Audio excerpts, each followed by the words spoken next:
मिला आपको, अब जा रहे हो तो जैसे भेजा था वैसे ले जा रहा है। खाली आए खाली जा रहे, ना हम साथ लेकर आए ना साथ लेकर जा रहे हैं। तो यानी ये जो कुछ भी आप हम सबको मिला किसकी देन है? ईश्वर की देन। और उसमें भी हम अभिमान करें कि ये मेरा है, ये मेरा है, ये मेरा है। मेरा करके मेरा पाया नहीं जा सकता, मैं करके मेरे को पाया नहीं जा सकता। मुझको पाना हो तो सिर्फ एक ही भाव होना चाहिए कि निर्मल मन जन सो मोहि पावा, मोहि कपट छल छिद्र न भावा। जिसका मन निर्मल होगा वो भगवान को, और भगवान को पाने की जरूरत नहीं है। जिसका मन निर्मल होगा ना, मैंने कल भी निवेदन किया, इसकी वहां तो स्वयं रघुनाथ स्वयं चले जाते हैं और भिलनी के बेर खाकर भी अपने आप को धन्य कर लेते हैं। जिसका मन निर्मल होगा भगवान को खोजने की जरूरत नहीं है। मुंह को कहां ढूंढे रे बंदे, मैं तो तेरे। हम तो, ईश्वर तो आपके पास है, ईश्वर सदैव साथ था, हमने ही अपनी गलतियों से उसको दूर किया है। एक बहुत पुराना भाव कि आपने तो कभी भी भुलाया नहीं। कभी भुलाते थोड़ी ठाकुर जी कि आपने तो कभी भी भुलाया नहीं, हम ही खुद आपको भूल जाते रहे, हम ही खुद आपको भूल जाते। श्याम प्यारे हम आपसे गिला क्या करें, श्याम प्यारे हम आपसे गिला क्या करें, हम ही खुद आपसे दूर जाते रहे, हम ही खुद आपसे दूर जाते रहे। कितना सुंदर जन्म है दिया आपने, कितना सुंदर जन्म है दिया आपने, हमने खोया इसे अपने संताप में, हमने खोया इसे अपने संताप में। दीन दुखियों खुशियों के अपने ही गाते रहे, गीत अपनी खुशी के ही गाते रहे, इसलिए आपसे दूर जाते रहे, इसलिए आपसे दूर जाते रहे। कोई माता पिता अपने बच्चे को ऐसे दूर नहीं करता। अगर यदा कदा ऐसी घटना कहीं घटी भी होगी, आजकल पढ़ लेते हैं अखबारों में, यदा कदा कहीं ऐसी घटना घटी भी होगी तो जरा सोच कर देखना, विचार करके देखना उस माता पिता ने कौन से हृदय में पत्थर रखकर वो कर्म कदम उठाया होगा। पहले तो 1000 गुना 1000 गलतियां माता पिता माफ करते, भगवान भी यही करते हैं। ईश्वर हमारे आपकी गलती को, किसी ने कहा कि अगर भगवान हमारे अवगुण देखते होते तो पूरी जिंदगी लग जाएगी प्यारे, एक दिन की कथा नहीं मिलेगी आपको, पूरी जिंदगी लग जाएगी, एक दिन की सुनने को नहीं मिलेगी या भगवान का दर्शन नहीं मिलेगा। अगर हमारे भगवान स्कैन करने लग जाए ना अवगुण, अरे मंदिर तो क्या चौखट भी नसीब नहीं होगी हमारे आपके, भाग्य में नहीं है, क्योंकि इतने सारे अवगुण हमारे अंदर भरे हुए हैं। लेकिन भगवान करते क्या है, और हमारी श्री राधा रानी तो उस पर भी और मेहरबान है प्यार। वो तो गुण की तो बहुत दूर की बात कि न जाने कौन से गुण पर दयानिधि रीझ जाते। एक गुण, आपके 1000 अवगुण होंगे लेकिन कोई ऐसा एक अच्छा कर्म कर दो, भगवान कहते चलो ये कर दिया, तेरे 100 गुना माफ कर देता हूं। न जाने कौन से गुण पर दयानिधि रीझ जाते हैं। और उस पर भी श्री राधा रानी की बड़ी कृपा कि गुणों की बात मत पूछो। किशोरी, गुणों की बात मत पूछो, अब गुण पर रीझ जाती है। कोई झूठे भी कह देना चलो बरसाना, भगवान कहते हैं आ या मत आ कोई बात नहीं, यात्रा कर या मत कर। किशोरी कहती है तूने बरसाना कह दिया, मैंने सोचो कि तुझको वो पुण्य दे दिया जो यहाँ आकर दर्शन कर लेता। मैंने तुझे वो पुण्य दे दिया जो तू यहाँ आकर दर्शन कर ले। झूठे में भी कोई भरोसा, ऐसे कह दें बरसाना वृंदावन, ये झूठा नाटक में आपसे मजाक भी कर रहा हो ना अवगुणता। लेकिन श्री राधा रानी कहती है तुमको वो कम से कम याद तो दिला रहा, सिमरण तो करा रहा। अगर आप गए हो, कोई आपसे कहे बरसाना, तो आपको वो सीढ़ियां याद आती हैं, किशोरी का वो भवन याद आता है, वो फूल लटके हुए नजारे आते हैं, वो शोभा पा रही आनंद मूर्ति जो है वो नैनों में बसाई हुई वो छवि सामने आती है। ऐसा अनुभव होने लग जाता है कि हम शायद वहीं खड़े हैं। ये आनंद है वृंदावन का, ये बरसाने का, ये जीवन का धन्य सुख है। और जिसने पाया, जिसने चाहा, उसको मिला है प्यारे। और वृंदावन का अद्भुत है आनंद, वृंदावन का दर्शन कराया। कपिल देहूती संवाद हुआ है 33 स्कंद के अंदर, प्रसंग बहुत गहरा है। इसमें व्यक्ति के जीव के बारे में बताया। हम आप सबकी कथा है ये। हम माँ के उदर में होते हैं तो माँ कि जब, क्योंकि सबसे पहला नामकरण जो होता है ना वो हमारा जीव होता है। क्या होता है? जीव होता है हमारा नामकरण, पहला जीव। ये मनुष्य, सुरेश, महेश, दिनेश तो बाद में रखे गए, पहले हमारा नाम जीव जब माँ के उदर में रहता है धीरे धीरे बड़ा होता है, 9 मास पूर्ण करता है। जब 9वें महीने में प्रवेश करता है, शरीर का पूर्ण विकास हो जाता है, उस समय उसको अपने बुद्धित्व के हिसाब से उसे अपने पिछले जन्मों की याद आती। ये भागवत कह रहे हैं। और ऐसे ही गरुड़ पुराण ने कहा हमें अपने माँ के गर्भ में वो बातें याद आती हैं।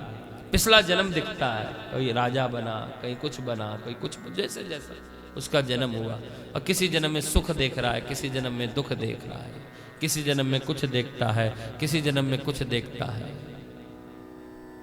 वो कभी कहता है कि मुझे इस धरती पर नहीं जाना, कभी कहता है कि नहीं नहीं मुझे यहाँ माँ के गर्भ में नहीं रहना।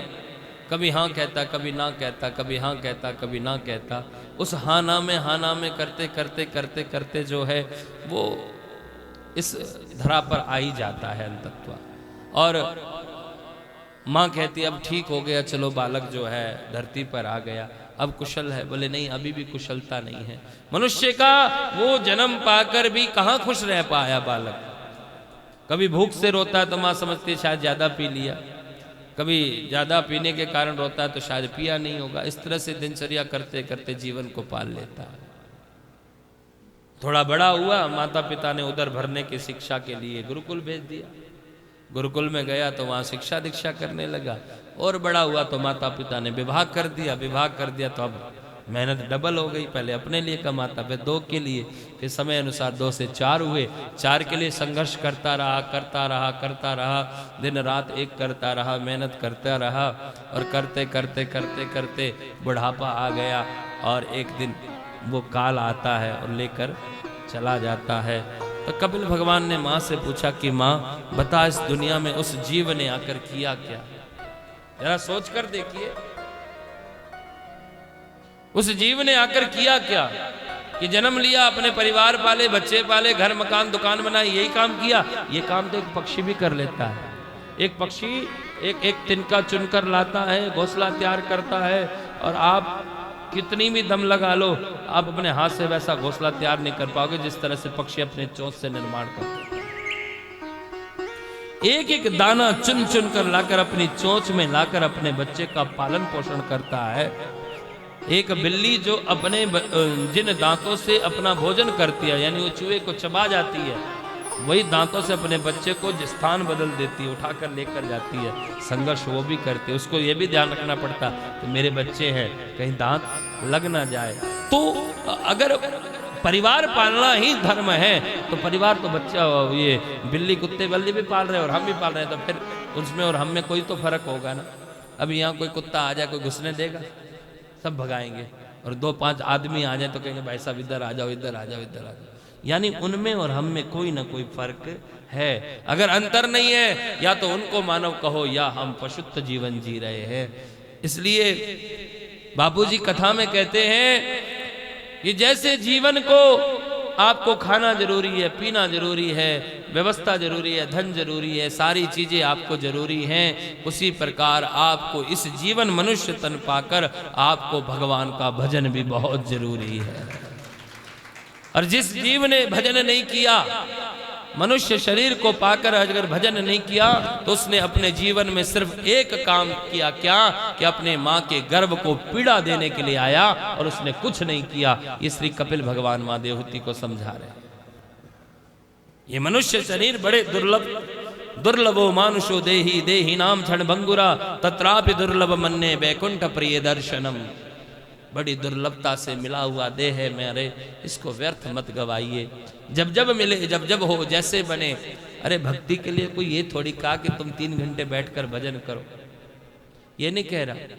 आपसे जिस तरह से हो सकता हो, जिस तरह से आप परमात्मा का भजन कर सकते हो वैसे करो। अगर मान लो कथा का नियम है कि जमीन पे बैठना हो, तो फिर ये कुर्सियां क्यों आपको सुविधा दी? ऐसे होता है, ऐसे सुनो, सीढ़ी पे बैठकर जैसे हो वैसे सुनो, करो, सुनो, सिमरण करो, जप करो, तप करो, जैसा बने वैसा करो, लेकिन भजन करो, सिमरण करो। सिमरण ही जीवन का सबसे बड़ा सार है। मैं सिमरण पर आपको एक छोटी सी बात बताऊंगा। अभी 2 मिनट हमारे प्रधान जी कुछ कहना चाहते हैं, 2 मिनट का संदेश, उसके बाद आगे की कथा को लेकर चलेंगे। प्रेम से बोलो राधे राधे। रुकावट के लिए खेद है, माफ़ी चाहते हैं महाराज से, क्योंकि हम सबके बीच में हमारे प्यारे आज के मुख्य अतिथि श्री हेमंत बख्शी जी पहुंचे हुए हैं, जो एसोसिएशन के अध्यक्ष भी हैं और हरियाणा पंजाबी स्वाभिमान संघ के अध्यक्ष भी हैं। मैं उनका अभिनंदन करता हूं, स्वागत करता हूं। एक बार जोरदार तालियों से उनका स्वागत कीजिए, क्योंकि उनकी व्यवस्था ज़्यादा है, उन्होंने जाना है, अर्जेंट है। मैं माफ़ी चाहूँगा अब, लेकिन बहुत खुशी है, अनुभव हो रहा है, क्योंकि आप शालीनता आपकी देखकर हमें भी, ये जितने कुर्सियों पे बैठे, हमें भी महसूस हो रहा है कि हमें नीचे बैठना चाहिए था। बहुत बहुत धन्यवाद आपका, आपने जो अपना कीमती समय दिया हमें, और हमारा ये मार्गदर्शन है कि आप जैसे आकर यहाँ कथा में पहुँचे तो हम लोगों के लिए बहुत शिक्षा का। बहुत बहुत धन्यवाद जो आपने अपना कीमती समय दिया, मैं इसके लिए बहुत बहुत धन्यवाद, आभारी हूँ महाराज जी। जय श्री। एक बार जोरदार तालियों से स्वागत कीजिए। बहुत बहुत धन्यवाद। 2 शब्द कहने चाहते हैं, एक बार आप ध्यान से सुनिए। इस प्रांगण में बैठी सारी संगत, मंच पर विराजमान हमारे संत समाज, इस कार्यक्रम के आयोजित करने वाले हमारे सभी आयोजक श्री प्रवीण निझावन जी,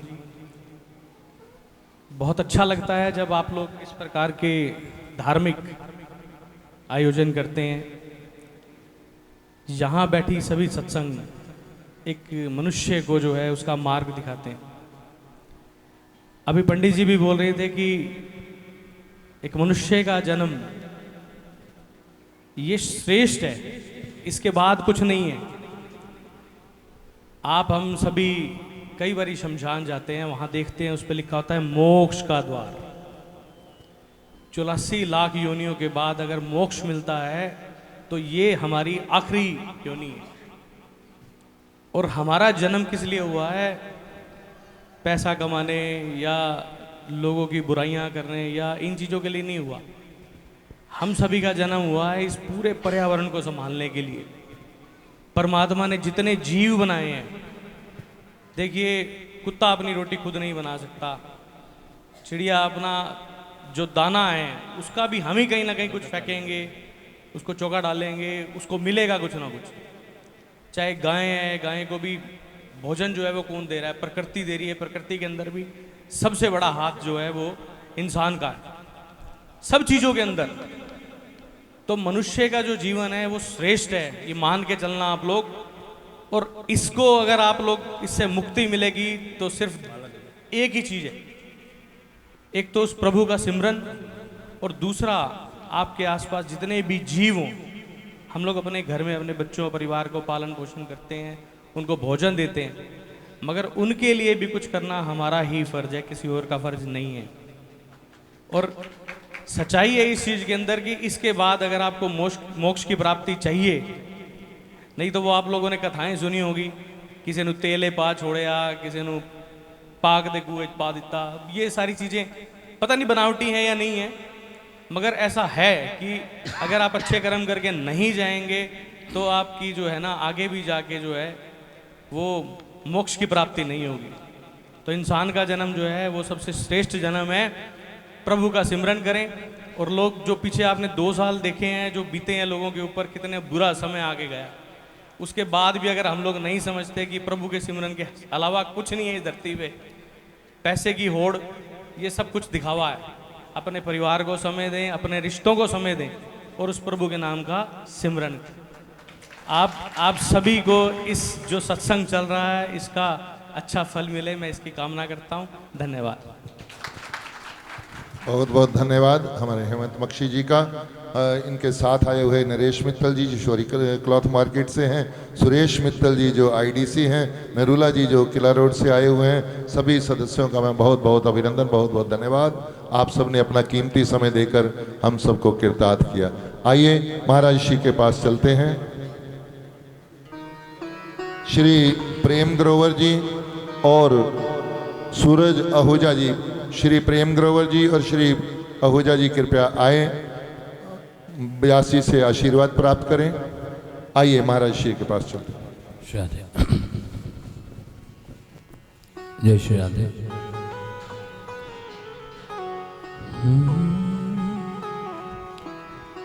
श्री वृंदावन का चर्चा चल रही थी और वृंदावन जब जब आता ना तब तब खो जाते हैं। बोलो राधे राधे। हाँ, वृंदावन, और हम नहीं खोते, सभी खो जाते हैं। और कथा प्रसंग आज बहुत लंबा है, लेकिन आप सब ने कथा सुनी हुई है, इसलिए मैं थोड़ा सूक्ष्म से कथा को कहेंगे। आए हुए सभी अतिथियों का हार्दिक अभिनंदन, स्वागत है।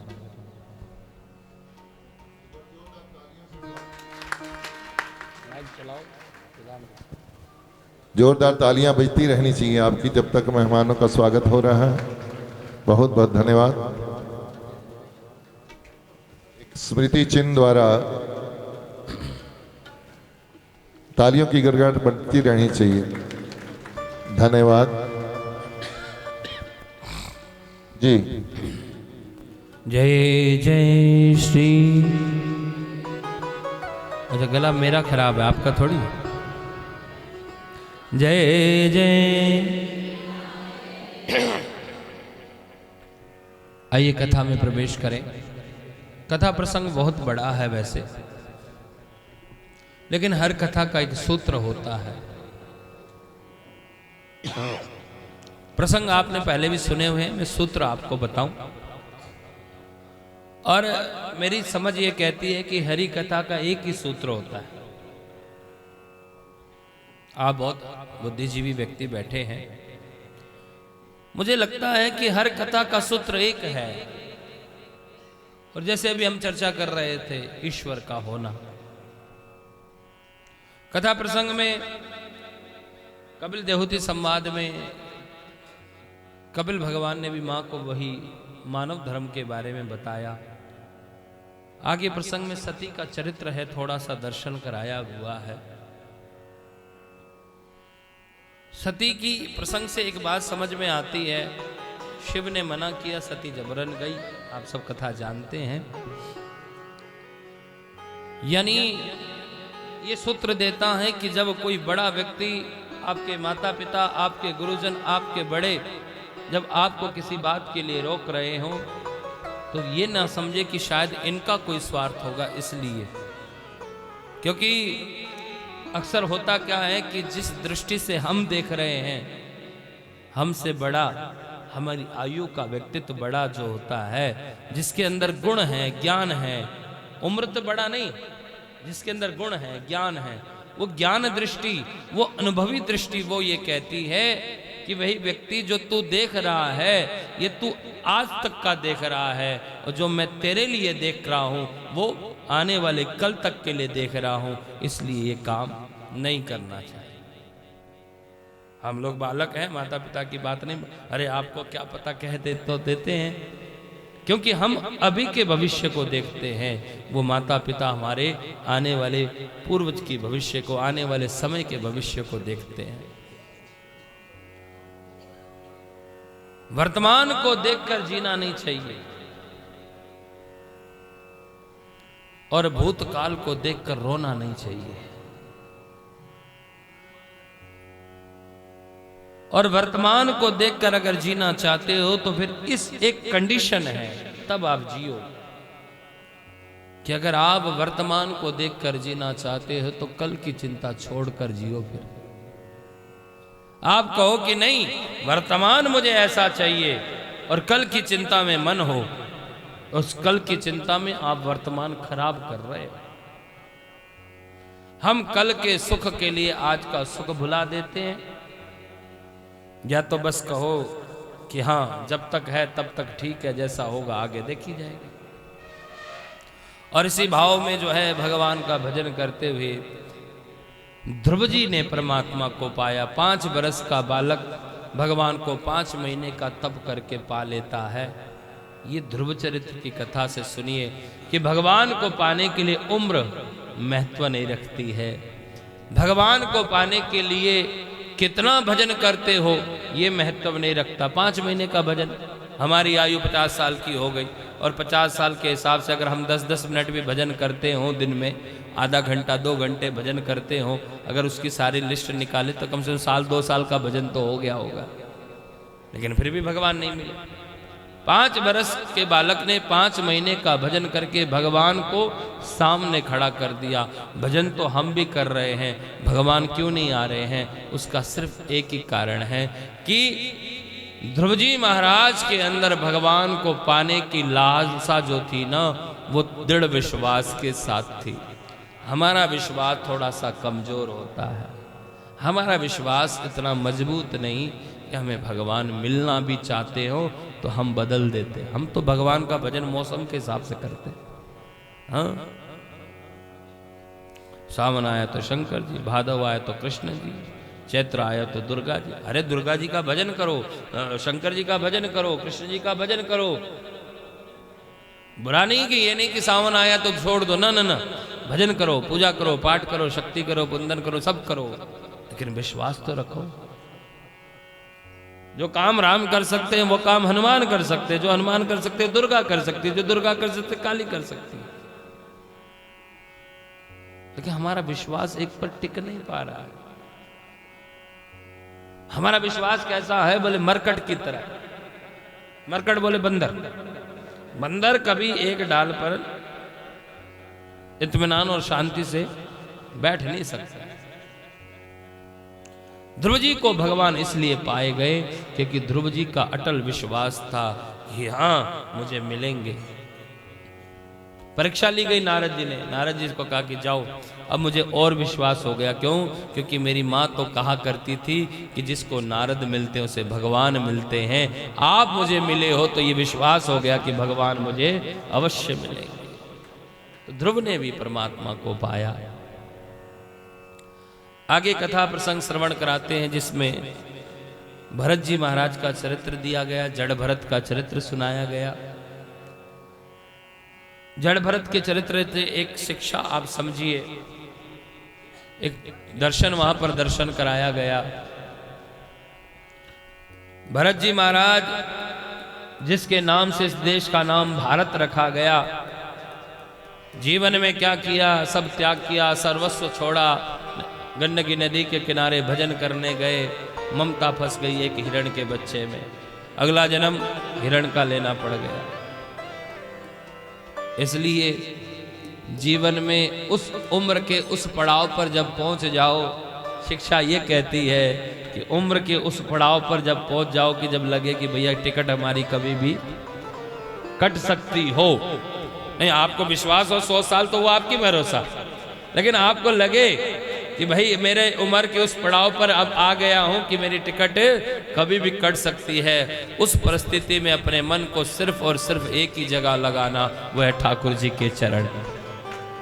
वो श्री ठाकुर जी के चरण। कहीं तोता मैना कुत्ता बिल्ली में मन लगाए तो अगला जन्म, बोलो सीताराम।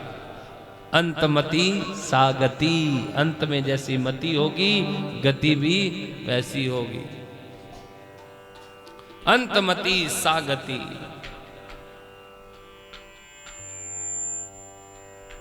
नहीं तो होता क्या है, मृत्यु की शेष पर पड़े रहते हैं, आंखों से दिख नहीं रहा, कुछ समझ में नहीं आ रहा। आसपास के 2-5 बच्चे जो भी हैं वो बगल में रहते हैं, वो कहता अरे वो छोटे वाला कहाँ है, छोटे वाला पैर दबाते हो, कह रहे पिताजी यहीं तो हूं मैं। अच्छा तो यहीं है, बोले हाँ। फिर देखा बड़े वाला कहाँ चला गया, बोले बड़े वाला हाथ दबाते हो, कह रहे पिताजी ये यहीं तो हूं मैं। बड़े वाला हाथ दबा रहा है। वो मझले वाला कहाँ, बोले ये बगल में बैठा आपके। छोटे वाला भी है, बड़े वाला भी है, मझले वाला भी है, सारे के सारे यही है। बोले हाँ सब यही है। बोले हाँ पिताजी सब यही है, आप तो बस राम राम करो। अंतिम घड़ी पर है और पूछ रहे हैं बड़े वाला कहाँ है, छोटे वाला कहाँ है। बच्चे कह रहे राम राम करो। वो पिता कहता भैया सारे के सारे यहीं बैठे तो आज दुकान खोलने कोई नहीं गया। हाँ? आज दुकान खोलने कोई नहीं गया। अंतमति सागति। ठीक था, एक उम्र थी कमाओ, एक उम्र था जोड़ो, एक उम्र था दो, लेकिन एक उम्र पर सब छोड़ दो, समर्पण कर दो। और भरत जी महाराज से वही गलती, समर्पण तो किया लेकिन ममता फंसी एक हिरण के बच्चे में, अगला जन्म हिरण का लेना पड़ गया। प्रभु कृपा हुई, अगला जन्म तुरंत मानव का मिला, मनुष्य का मिला। भरत ही नाम रखा गया। ब्राह्मण परिवार में हुए, रहुगण को उपदेश किया। रहुगण से भी यही शिक्षा दी, जीवन में अभिमान नहीं करना चाहिए। रहुगण को अभिमान था, उसका अभिमान दूर किया। आगे प्रसंग में हरिनाम का सत्संग की महिमा की गई, जिसमें अजामिल ने अपने बेटे का नाम नारायण कहकर तर गया है। अपने बच्चे का नाम नारायण नारायण नारायण कहकर तर गया। प्यारे, हमारे कलयुग में जिसको कलयुग को हम कोसते रहते हैं कि भाई कलयुग आ गया, कलयुग आ गया। अरे विचार करके देखो, जो तप आपने सुना कि फलाने राजा ने इतने वर्ष तप किया, फलाने संत ने इतने वर्ष तप किया, हमारे तो आयु गिनती की 100 वर्ष की, वो भी जीते नहीं जीते। लेकिन कलयुग में भगवान को पाने के लिए सिर्फ और सिर्फ सरल साधन, न यज्ञ, न पूजा, न पाठ, सिर्फ और सिर्फ नाम सिमरन, सिर्फ और सिर्फ नाम सिमरन ही दिया गया। और अजामिल अपने बेटे का नाम नारायण कहकर तर गया। उसने तो भगवान का नाम भी नहीं लिया था, नाम तो बेटे का ले रहा था नारायण। लेकिन भगवान कहते हैं कि भाव कुभाव अनख आलस हूँ, नाम जपत मंगल दिस दसहूँ।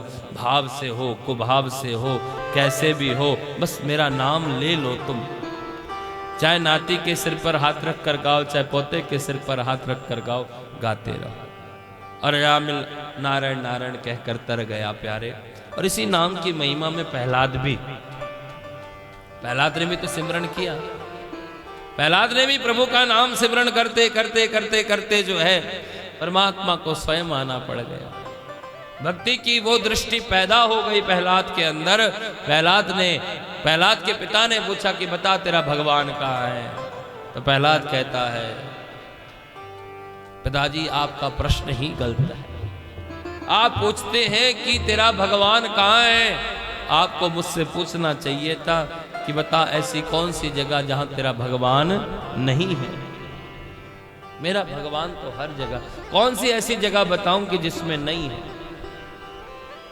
आपके इन फूलों को देखो, अच्छा, प्रभु की कृपा अगर समझनी हो तो आप कभी जंगल को देखकर कभी अनुभव कीजिए, जीवन में शिक्षा लीजिए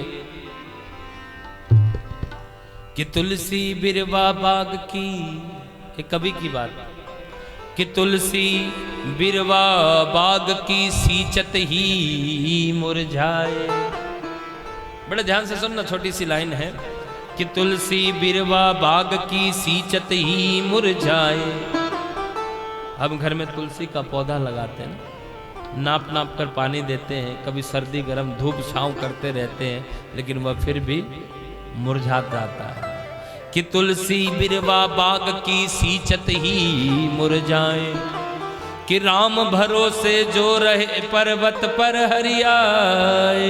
जो राम के भरोसे, जंगल देखो कितने हरे भरे मिलते हैं, ना उनको खाद देने वाला, ना उनको पानी देने वाला, ना उनको धूप छांव करने वाला, लेकिन उनका एक ही सहारा था, वो एक ही, वो तो बोले प्रभु हम तो अपने आप को समर्पण करके तन गए हैं। जैसे श्री राधा करते हो, हम क्या करते हैं, श्री राधा करते हो क्या करते हैं, हाँ बस हाथ उठाने का मतलब है समर्पण हो जाना। वृक्ष बोले प्रभु हमने तो अपने आप को समर्पण कर दिया, अब तो हरा रख या सूखा रख, वो तेरी मर्जी है। और जिसने अपने जीवन में अपने आप को प्रभु को समर्पण कर दिया वह कभी जीवन में मुरझा नहीं सकता प्यारे, वो जीवन में कभी भी नहीं मुरझा सकता, क्योंकि उसकी रक्षा स्वयं परमात्मा करते। तुलसी बिरवा बाग की सींचत ही मुरझाए, राम भरोसे जो रहे पर्वत पर हरियाए। और महाराज प्रहलाद ने भी इस प्रभु का नाम सिमरण किया और खंबे से भगवान प्रकट हुए, नरसिंह भगवान का अवतार हुआ। बोले नरसिंह भगवान की। परमात्मा ने दीदार दर्शन दिए। अच्छा जरा सोच कर देखो,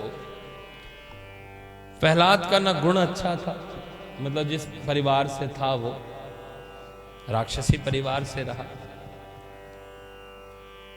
और परमात्मा के उस भक्ति में वह, उस प्रेम में वह परमात्मा को खंबे से प्रकट कर कर ही छोड़ा उसे। अब जरा विचार करो, क्या आज खंबे में भगवान नहीं है? आज खंबे में भगवान नहीं है? ये खंबे तो ये हैं, क्या इनमें भगवान नहीं है? भगवान तो हैं, लेकिन वो निष्ठा वाला, वो विश्वास वाला भरोसा नहीं है, या यूं कहें कि वो भरोसा वाला चश्मा आंखों में नहीं है जो खंबे में भगवान दिखाता। वो विश्वास का, भरोसे का। एक कवि की 2-4 लाइनें बड़ी सुंदर, कि सूर अनेक फिरे कण मांगत, सूर अनेक सूरदास, कि सूर अनेक फिरे कण मांगत, पै पाद सूर सो स्वाद का। पद तो आज भी लिखे जाते हैं, लेकिन जो सूरदास जैसे पद हैं वो आज नहीं मिलते। कि पुनि ताल बजावत मीरा फिरी पर मीरा सी मत वाली चाह कहाँ। मीरा आज भी बहुत भीड़ रही है, श्रृंगार भी हो रहा है, नाच गान भी हो रहा है, लेकिन मीरा ने को जहर दिया गया, ठाकुर का प्रसाद समझकर उसने पिया, और मीरा को भली भांति पता था कि इसमें जहर है। इसमें ऐसा नहीं कि मीरा को गलती से पिला दिया, उसने कहा कि हाँ भगवान का प्रसाद है और मैं पी लेती हूं तो भगवान ने अमृत बना दिया। ना ना ना ना, ये मीरा को भली भांति पता था कि जो मेरे भजन करने में हमेशा टांग अड़ाते हो, जो बार बार मुझे भजन करने से रोकते हो, आज ये मेरे लिए भगवान का प्रसाद क्यों भेजेगा? कुछ ना कुछ तो चाल जरूर। मीरा को पता था इसमें जहर है, लेकिन नाम क्या दिया कि प्रसाद है। तो मीरा ने कहा जहरी क्यों ना हो, लेकिन मेरे नाम, प्रभु का नाम प्रसाद बनकर आया है, मेरे लिए प्रसाद दिया। अगर लिखी होगी ऐसी प्रसाद खाकर जाना तो वो मंजूर है। विश्वास था कि पुनिताल बजावत मीरा फिरी पर मीरा सी मत वाली चाका। पुनिताल बजावत मीरा फिरी पर मीरा सी मत वाली चाह कहाँ। किसी आराम कथा कितनों ने लिखी, पर तुलसी जैसी मर्यादा का। बुक स्टॉल पर जाओ तो बहुत सारा की रामायण मिल जाएंगी, लेकिन तुलसी जैसी मर्यादित नहीं मिल सकती। कि नरसी बसे प्रतिखंबन में, नरसी बसे प्रतिखंबन में, पर काढ़न को प्रहलाद कहाँ। नरसी तो आज भी खंबे में बैठे हैं, लेकिन उसको निकालने के लिए प्रहलाद की जरूरत है। प्रेम से बोलो श्री राधे। वो विश्वास बनाइए, शायद खंबे से प्रकट हो या ना हो, लेकिन इतना विश्वास बना लीजिए कि आपके हृदय से प्रकट हो जाए। हैं? अपने इस मन रूपी वृंदावन में, इस हृदय रूपी वृंदावन में ठाकुर का हमेशा प्रदर्शन कराए रखिए। और इन्हीं के वंश में श्री बलि जी महाराज हुए, और बलि चरित्र के अंदर जो है वामन भगवान का दर्शन और आनंद किया। माफी चाहता हूँ, कथा को शीघ्र किया, और ये प्रसंग मैंने पहली कथाओं में व्याख्या से भी किए हुए हैं। और मुख्य रूप से एक ही बात है, कथा को किस प्रकार से सुनिए। जब तक हम उनके गुणों के रूप का, रस का आनंद हृदयंगम नहीं करेंगे, चाहे एक ही प्रसंग में बोलते रहो, चाहे सारी प्रसंग को एक ही दिन में सुना दो, अगर गुण रस अंदर नहीं जाएगा तो 7 दिन सुनो, चाहे 17 दिन चलो, चाहे 7 साल सुनो, कोई फायदा नहीं। रसत्व आपके जीवन के अंदर प्रवेश करना चाहिए। इसलिए भागवत की अपनी मर्यादा है कि इसको छोड़ना नहीं चाहिए। इसलिए सूक्ष्म रूप से मैंने कहा, मूल पाठ के रूप में हमारे विप्र समाज इस पाठ को पढ़ ही रहे हैं। और वामन भगवान का चरित्र जो है हम अभी दर्शन करेंगे। और आज भागवत का तीसरा दिन है, कल कौन सा है और चौथे दिन क्या होता है? जन्मदिन, हैप्पी बर्थडे। और भागवत की कथा अनुसार ठाकुर जी का प्राकट्य महोत्सव होगा, और श्री राम जी का भी जन्म महोत्सव है। बड़ी धूमधाम से ये उत्सव हम सब मनाएंगे। अभी आपको थोड़ी देर में सूचना मिल ही जाएगी। आइए वामन भगवान का आगमन करें। प्रसंग कल कथा के प्रसंग में सुनेंगे। वामन भगवान सुंदर स्वरूप। भादो का महीना था। भादो के महीने में द्वादशी तिथि में श्री वामन भगवान का प्राकट्य हुआ था। भादो का महीना, भगवान श्री कृष्ण भी भादो के महीने में आए और वामन भगवान भी भादो के महीने में आए। और द्वादशी तिथि थी, दिन का ठीक 12 बजे का समय था, है ना। और परमात्मा का अवतरण हुआ। माँ अदिति के यहाँ परमात्मा नारायण रूप में जो थे वो वामन रूप में अवतरित हुए। बोले वामन भगवान की, थोड़ा जोर से बोलो, बोले वामन भगवान की। वामन रूप में परमात्मा आगमन हो रहा है और सुंदर भाव से वामन का दर्शन करते हुए, क्या सुंदर भाव दर्शन कर रहे हैं। कवि ने बड़ा सुंदर पद गाया है कि तेरी मंद मंद मुस्कनिया पे, तेरी मंद मंद मुस्कनिया पे, बलिहार प्यारे जो, बलिहार प्यारे जो। ताली बजती रहे, मीठी मीठी सेवा। जय हो। तेरी मंद मंद मुस्कनिया पे, तेरी मंद मंद मुस्कनिया पे, मंद मंद मुस्कनिया पे, तेरी मंद मंद मुस्कनिया पे, बलिहार प्यारे जो, बलिहार प्यारे जो, बलिहार प्यारे जो, प्यारे जो। ओ तेरी मंद मंद मुस्कनिया पे, तेरी मंद मंद मुस्कनिया पे, मंद मंद मुस्कनिया पे, तेरी मंद मंद मुस्कनिया पे, बलिहार प्यारे जो, बलिहार प्यारे जो, बलिहार प्यारे जो, बलिहार प्यारे जो। भगवान की एक निवेदन, आप सबकी चाह रही होगी वामन भगवान का पूजन करें, लेकिन एक बात बताऊं, मैं अक्सर अपनी कथा में ये करता हूं कि वामन भगवान राजा बलि के द्वार पर स्वयं गए थे, ना कि राजा बलि आया था। इसलिए वामन भगवान आपके पास आएंगे और उनको प्रणाम कीजिए, आपकी श्रद्धा हो तो दीजिए, लेकिन नमन जरूर कीजिए बस। और बामन भगवान आपके पास आएंगे, कोई खड़ा नहीं होगा, हाँ ले जाइए। हमारे जजमान जी पूजन करेंगे, उसके बाद ले जाइए। ताली बजाते हुए दोनों हाथ की सेवा करते हुए।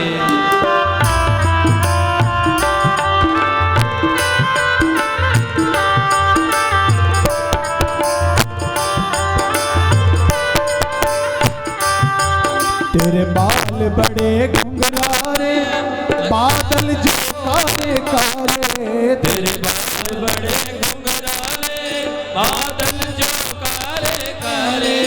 तेरे बाल बड़े घुंघरारे, बादल जो काले काले। तेरे बाल बड़े घुंघराले, बादल जो काले काले।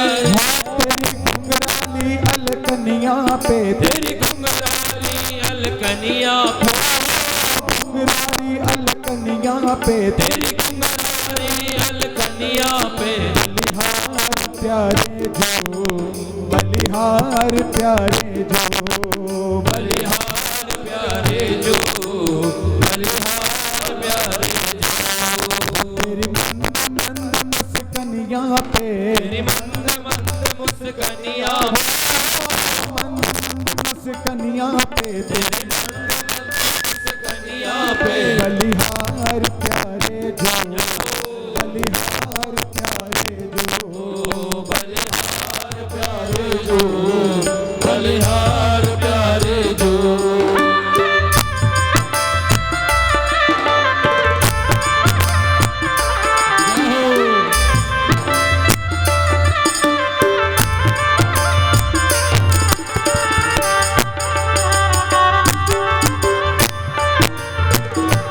जय हो।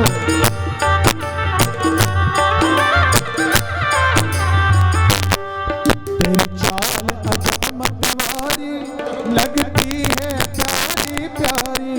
तेरी चाल अजब मतवाली, लगती है प्यारी प्यारी। तेरी चाल अजब मतवारी, लगती है प्यारी प्यारी। तेरी चाल अजब मतवाली, लगती है प्यारी प्यारी। कामल की पैंजनिया पे, कामल की पैजनिया, कामल की पैंजनिया पे। कामल की पैजनिया पे। प्यारे जो, बलिहार प्यारे जो, बलिहार प्यारे जो, बलिहार प्यारे जो। हो तेरी मंद मंद मुस्कनिया पे, तेरी मंद मंद मुस्कनिया, मंद मंद मुस्कनिया पे। मंद मंद मुस्कनिया पे। बलिहार प्यारे जो, बलिहार प्यारे जो,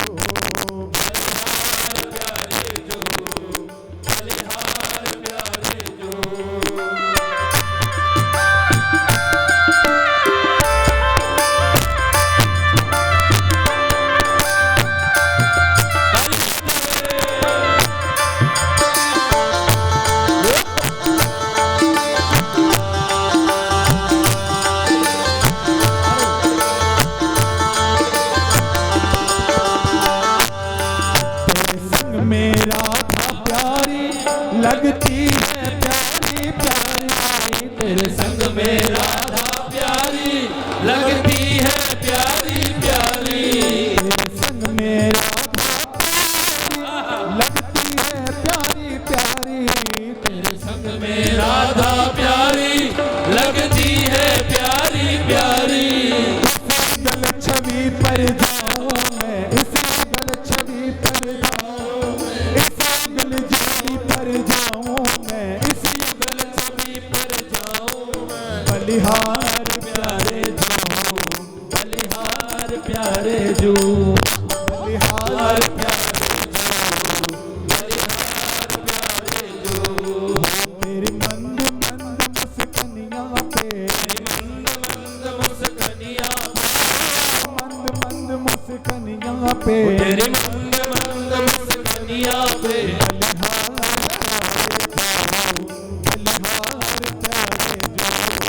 बलिहार प्यारे जो, बलिहार